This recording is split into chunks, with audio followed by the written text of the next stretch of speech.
Welcome to HOA debrief. She loved winter rules because they came with fees.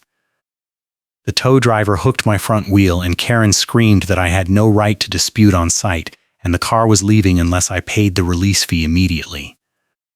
I stepped between the truck and my Civic, freezing fog turning my breath into clouds, and told him he was not authorized to tow from private property without posted signage.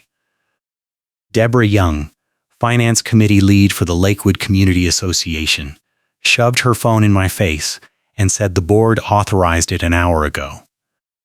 You pushed snow into the street and that is a violation with a fee, she said. Her thin reading glasses perched on her nose like a judge delivering a sentence. I pointed at the street. The snow is from the city plow, not from my driveway. I shoveled everything onto my lawn. She pulled out an ice scraper from her coat pocket and waved it at me like a weapon. I have photos that prove otherwise, and the board reviewed them this morning. Your appeal window closed yesterday. I felt my chest tighten. I work nights as a warehouse inventory controller, tracking every item and timestamp down to the second, and I knew exactly when I shoveled. There was no way the appeal window closed yesterday, because I only got the notice 2 days ago and it said I had 5 business days. I pulled out my phone and opened my photo timestamps. She turned to the tow driver and told him to finish the job. I said I was not paying anything until I saw the violation notice timestamp and the board meeting minutes. The tow driver looked uncomfortable. Deborah stepped closer, her metal cleats crunching on the ice, and said she did not need to show me anything. I am the reason this neighborhood stays civilized, she said, and people like you think rules are optional until there are consequences. She tapped her cleats on the frozen driveway like she owned it. I told the driver I would file a complaint with the towing company and the police if he moved my car. He unhooked the wheel without a word and drove off. Deborah watched him go, her face red with anger, then turned back to me. This is not over. I have done this before and people fold every time. I live in Anaheim, California, in a neighborhood where curb appeal matters more than reality. The Lakewood Community Association runs the show here, and Deborah Young runs the association. She has been on the Finance Committee for 6 years and adds mysterious line items to the budget that no one questions until it is too late. I moved here 3 years ago because the mortgage was reasonable and I thought the HOA would keep things maintained. Instead, it keeps things controlled. Every violation notice comes with a fine, every fine comes with a deadline, and every deadline is designed to trap you. I learned that the hard way during a power outage last January when I ran a generator to keep my refrigerator from dying. Deborah called it a nuisance even though the power was out for 2 days and half the block was doing the same thing. She fined me $300 and said the generator violated noise standards during evening hours. I paid it because I did not know I could fight it. That was a mistake. This time I was not folding. I went inside and pulled every piece of documentation I had. The violation notice was dated 3 days ago, delivered by certified mail, and it clearly stated I had 5 business days to appeal. Today was day 3. I took photos of the envelope, the notice, the postmark, and my driveway from 4 angles showing the snow piled on my lawn, not the street. Then I called my ally, a local journalist contact named Marcus who freelances for the neighborhood blog and knows what proof matters and what does not. He answered on the second ring and I explained the situation. He told me to document everything, get a third-party inspection if possible, and never talk to Deborah without a witness or a recording. He also said the HOA had been under fire recently for backdating notices to manufacture late fees, but no one had solid proof yet. I walked back outside with my phone recording and found Deborah still standing at the curb talking to someone on her phone. When she saw me, she ended the call and walked over. I asked her for the board meeting minutes that authorized the tow. She said those were internal documents and I had no right to see them. I told her the bylaws required minutes to be available to any homeowner within 24 hours of a meeting. She put her thin reading glasses on for dramatic effect and said the bylaws also required homeowners to maintain snow removal standards, which I violated. I held up my phone. This is being recorded. I want the meeting minutes, the violation photos you claim to have, and the name of the board member who signed off on the tow authorization. She stared at the phone, then at me. "You are making this much worse for yourself." I said that was fine, and I walked away on purpose, because I wanted her to follow and say more. She did. She followed me halfway up my driveway and said I was harassing her by recording without consent. I kept walking. She raised her voice and said if I submitted an appeal now, it would be denied because I was being combative and uncooperative. I stopped and turned around. "The appeal window is still open, Deborah. You lied about the deadline to scare me into paying." She stepped closer, her metal cleats clicking on the ice, and said she had proof I pushed snow into the street and the city plow operator filed a complaint. That was new. I asked for the complaint. She said it was submitted to the city and the HOA was copied. I asked when. She said last week. I asked why my violation notice did not mention it. She said it did. I pulled the notice out of my coat pocket and read it out loud. It mentioned snow removal failure and obstruction of drainage, but nothing about a plow operator complaint. She turned and walked back to the curb without another word. I spent the next 2 hours digging. I called the city public works department and asked if any plow operators filed complaints about residential snow obstruction in my neighborhood this month. The clerk checked and said no. I asked if they kept records of complaints and she said yes, everything is logged. I requested a public records search for my address and any complaints filed in the past 60 days. She said it would take 3 business days. I thanked her and hung up. Then I called a third-party property inspector who does code compliance reviews. His name was Ron, and he said he could come out the next morning to document the snow placement and drainage conditions. I booked him for 8 in the morning. That gave me 1 night to prepare, and I had a client meeting across town at 10. Road conditions were already risky, and I could not afford to miss it. The meeting was with a vendor who supplied our warehouse inventory system, and we were renegotiating the contract. If I was late or unprepared, it would cost the company, and I would take the heat. That night, Deborah sent an email to the entire neighborhood group chat. She did not mention me by name, but she said the association was cracking down on snow removal violations and residents who failed to comply would face escalating fines and potential liens. She attached a staged photo of a snowbank blocking a storm drain. I zoomed in and recognized the driveway stakes in the corner of the frame. They were mine. She had taken the photo from an angle that made it look like the snow was pushed into the street, but the stakes proved it was on my property line. I forwarded the email to Marcus and told him to save it. He replied immediately and said that photo was gold because it showed intent to misrepresent. He also said I should check if anyone else in the neighborhood got similar notices. I posted a message in the group chat asking if anyone else received snow removal violations this month. 3 people responded within 10 minutes. All 3 said they got notices, all 3 said the deadlines did not match the bylaws, and all 3 said Deborah personally delivered the notices and pressured them to pay on the spot. The next morning, Ron the inspector showed up at 7:45. He took measurements, photos, and soil samples to check drainage flow. He confirmed that all my snow was on my property, the street snow came from the city plow, and there was no obstruction to the storm drain. He also noted that the driveway stakes were legally placed and clearly marked my property line. He said he would have the report ready by end of day. I thanked him and left for my client meeting. Traffic was brutal because the roads were still icy and 2 accidents blocked the main route. I took side streets and barely made it on time. The meeting ran long and I did not get back home until almost 2 in the afternoon. When I pulled into my driveway, I saw my driveway stakes were gone, all 6 of them. I got out and checked the snowbank. Someone had yanked them out and tossed them into the street. I looked up and saw my doorbell camera light blinking.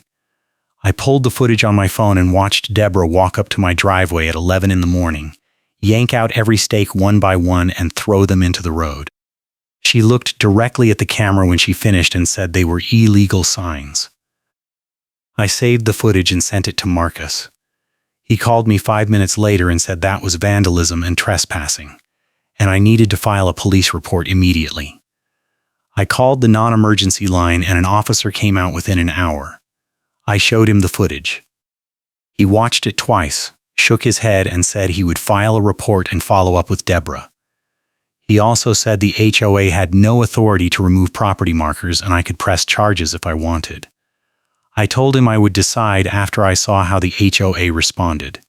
He gave me the report number and left. That evening, Ron emailed me the inspection report. It was 8 pages long, included photos, measurements, and a summary that said I was in full compliance with all local codes and HOA snow removal standards. It also said the HOA standards were based on a misread county drainage regulation that did not apply to single-family residential properties. He attached the regulation text and highlighted the section that proved it. I read it 3 times to make sure I understood. The HOA had been enforcing a rule that did not exist. If you are enjoying this story, please hit the like button and subscribe because I have a lot more HOA chaos to share. I printed the report, tabbed the key sections, and prepared a timeline that showed every interaction, every notice, every email, and every lie. Then I emailed the HOA management company and requested an emergency hearing to appeal the violation. I attached the inspection report, the doorbell footage, the violation notice with the timestamp, and the group chat screenshots showing other residents with similar complaints. I also copied Marcus on the email. The management company responded the next morning and scheduled a hearing for 2 days later. They said the board would review my evidence and issue a decision within 5 business days. I replied and said I expected Deborah to recuse herself from the hearing due to conflict of interest. They did not respond to that. The day before the hearing, I got a certified letter in the mail. It was a second violation notice, this time for failure to remove ice from my walkway. The notice was dated the same day as the snowstorm, which was 5 days ago. The postmark on the envelope was from yesterday. I took photos of both and added them to my timeline. Marcus saw the email and called me immediately. He said that was the smoking gun. The HOA was backdating notices to make it look like I missed deadlines, then mailing them late to deny me the appeal window. He said if I could prove it, the entire board could face penalties from the State Consumer Protection Office. I asked him how to prove it. He said I needed more examples, and I needed them on record. I posted another message in the group chat asking if anyone else received notices with mismatched dates. 4 more people responded. 2 of them had notices dated before the postmark. 1 of them had a notice for a violation that happened after the notice was supposedly written. I asked all of them to send me copies. 3 of them did. I added them to my timeline. The hearing was held in the HOA management office, a small building near the neighborhood entrance with a conference room that smelled like stale coffee and frustration. I arrived 10 minutes early. The board was already seated. Deborah sat at the center of the table, her thin reading glasses on, her metal cleats clicking under the table every time she shifted. The HOA manager, a tired-looking man named Greg, sat at the end with a laptop open. I sat across from them and laid out my timeline, the inspection report, and the doorbell footage on the table. Greg asked me to summarize my appeal. I said the violation was based on false evidence, the appeal deadline was misrepresented, and I had documentation proving compliance. Deborah interrupted and said I was wasting everyone's time. She said the board already reviewed the case and the violation stood. I asked if she recused herself. She said she did not need to because she was acting in her official capacity as finance committee lead. I asked Greg if that was allowed. He looked uncomfortable and said board members were expected to remain impartial, but recusal was optional. I slid the timeline across the table and said I wanted it entered into the record. Greg picked it up and scanned it. His face changed. Deborah leaned over and tried to see what he was looking at. I pointed to the section showing the backdated notices. I said the HOA had been systematically misdating violation notices to deny residents their appeal rights, and I had evidence from 6 other homeowners showing the same pattern. Deborah said those residents were lying. I pulled out my phone and played the doorbell footage. The room went silent. Greg watched Deborah yank out the stakes and throw them into the street. When the video ended, he closed his laptop and said the hearing was over. He said he needed to consult with the HOA attorney and the board would reconvene. Deborah stood up and said that was unnecessary.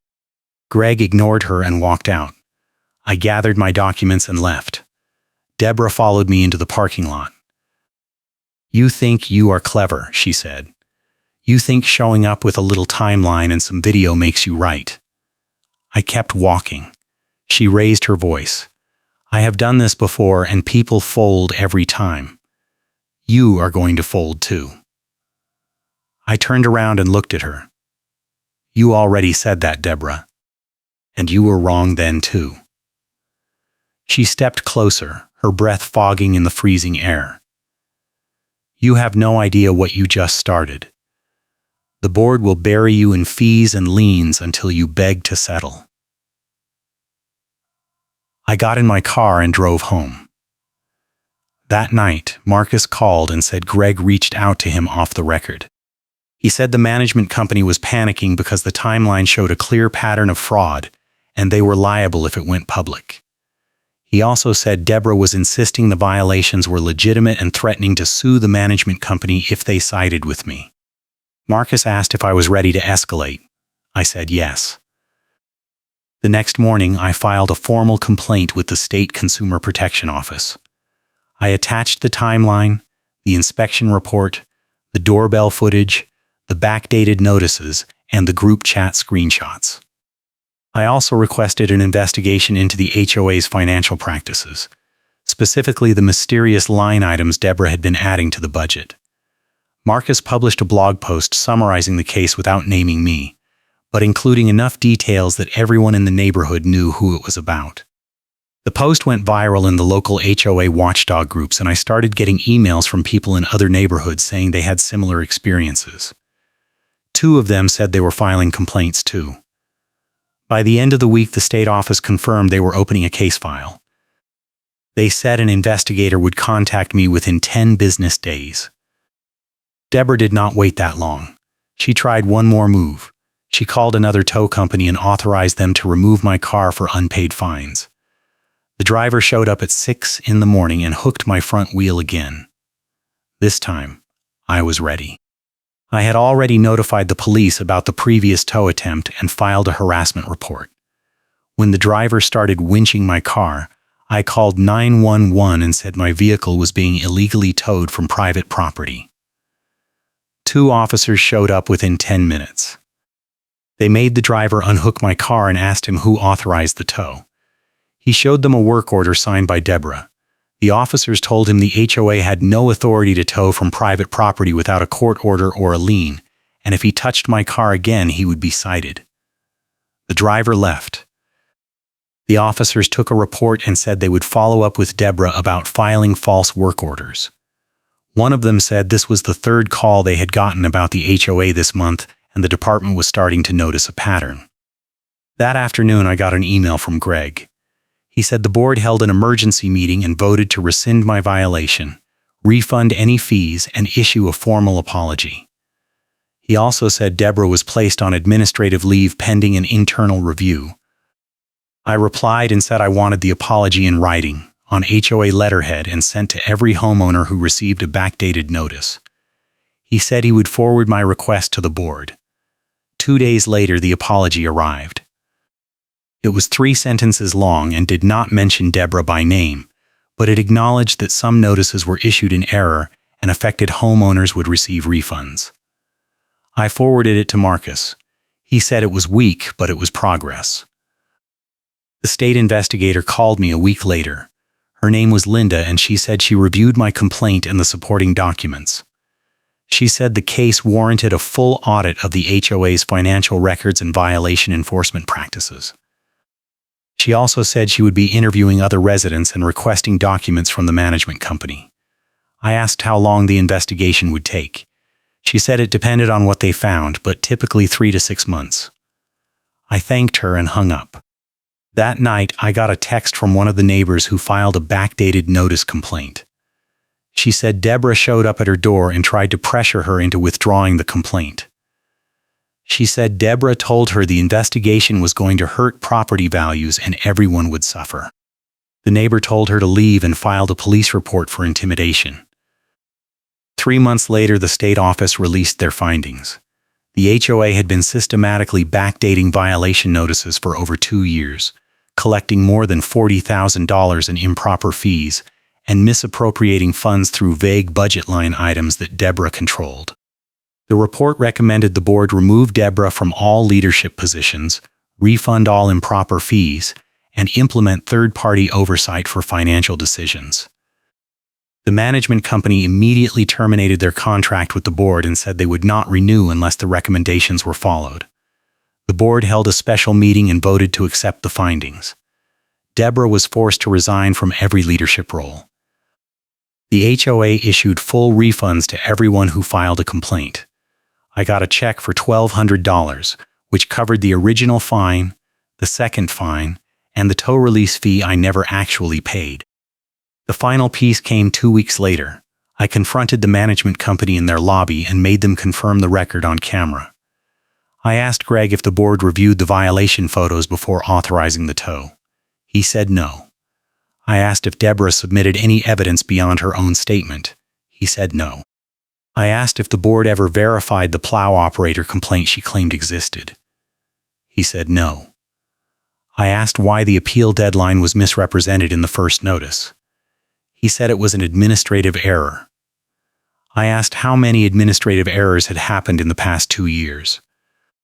He said he could not comment on ongoing reviews. I thanked him and left. Marcus posted a follow-up blog piece with the state findings and my footage from the lobby. It went viral again. Property management groups across the state started citing the case as an example of HOA accountability failures. The plow berm at the end of my driveway became a minor landmark that winter. Deborah tried one last stunt there about a week before her resignation was finalized. She stood at the curb during a snowstorm directing traffic like she was a cop, and told drivers to avoid my street because the drainage was blocked. A delivery driver got stuck at the curb watching the chaos and called the police. When the officers arrived, Deborah insisted she was protecting the neighborhood. They told her to go home. She refused and said she had authority under the HOA emergency powers. One of the officers asked to see the emergency declaration. She could not produce one. They cited her for obstruction and she finally left. The delivery driver recorded the whole thing and posted it online. It became a local meme for a few days. Karen insists on a deadline and the timestamp proves she lied. That moment became the turning point. Once the state investigator saw the backdated notices and compared them to the postmarks, the entire case collapsed. Deborah tried to argue that the dates were clerical errors, but the pattern was too consistent. Every notice was backdated just enough to shorten the appeal window, and every postmark proved she mailed them late.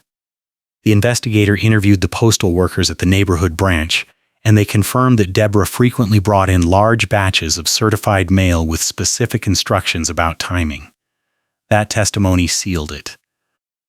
Karen's complaint is ruled unfounded with evidence cited. The final report included a section specifically addressing the snow removal violation against me.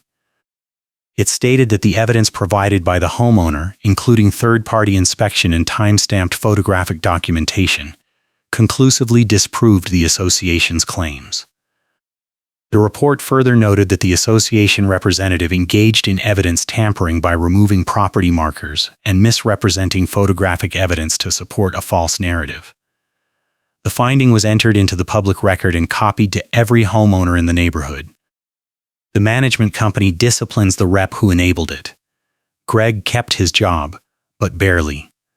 The management company issued a formal reprimand and required him to complete additional training on HOA governance and fiduciary responsibility. They also reassigned him to a different neighborhood and brought in a new manager for Lakewood. The new manager implemented quarterly audits and required board approval for any enforcement actions over $100. Deborah's replacement on the finance committee was a retired accountant who immediately flagged several irregular expenses and demanded receipts. The board quietly refunded another $8,000 to residents after the audit uncovered duplicate charges and phantom maintenance fees. A documented appeal that overturns the decision on the record became my blueprint for helping other residents. After the case closed, I started getting calls from neighbors asking how I fought back. I walked 3 of them through the process of filing their own complaints, gathering evidence, and requesting public records. 2 of them won refunds. 1 of them ran for the board and won. The neighborhood group chat turned into an accountability forum where residents posted notices, compared timelines, and fact-checked enforcement claims. Deborah tried to rejoin the chat under a fake name, but someone recognized her writing style and called her out. She left and never came back. The State Consumer Protection Office opens a case file, the HOA rushes to settle, and Karen is forced to resign from every leadership role. That outcome became public record. Local news picked up the story and interviewed Linda, the state investigator. She said cases like mine were becoming more common as HOAs grew more aggressive, and residents fought back with documentation. She encouraged anyone facing similar issues to file complaints early and keep detailed records. Marcus wrote a guide based on my case and published it on his blog. It got downloaded over 5,000 times in the first month.